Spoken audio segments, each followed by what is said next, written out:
Today in the Daily Dose, the Zhou Dynasty.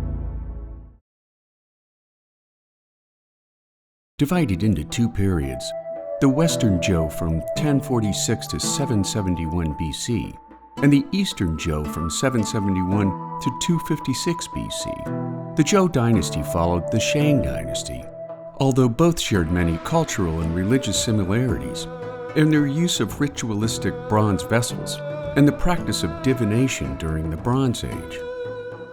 Borrowing the Shang Dynasty's concept of the mandate of heaven, which was the belief that a king was divinely appointed by God, the dynasty's founding ruler, King Wu, at first established a centralized government shortly before his death, prompting Wu's brother Dan, the Duke of Zhou, to act as regent until Wu's young son Chang was old enough to rule.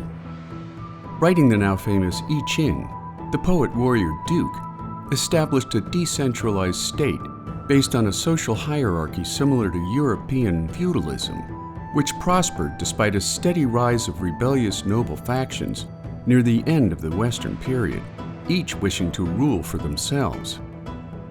Collapsing just before an era known as the Spring and Autumn period, which saw notable advances in music, poetry, and philosophy, the early Eastern period witnessed the development of the Confucian, legalist, Moist, and Taoist schools of thought. Moving the capital to Luoyang, the period also saw notable advances in agriculture, education, military organization, Chinese literature and music, as well as political innovations that would lay the foundation for the Qin dynasty to come.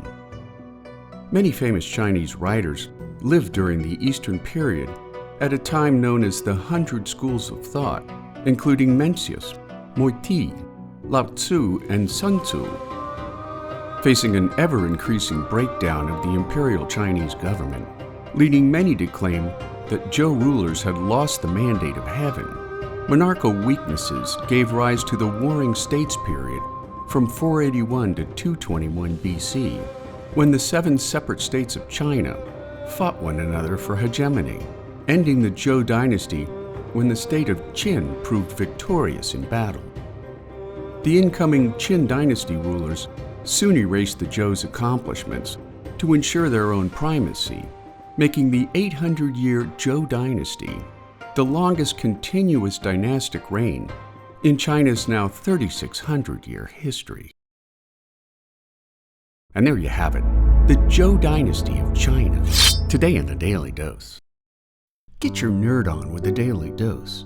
And if you enjoyed today's episode, share the link with a friend or colleague so that they too can learn something new every day.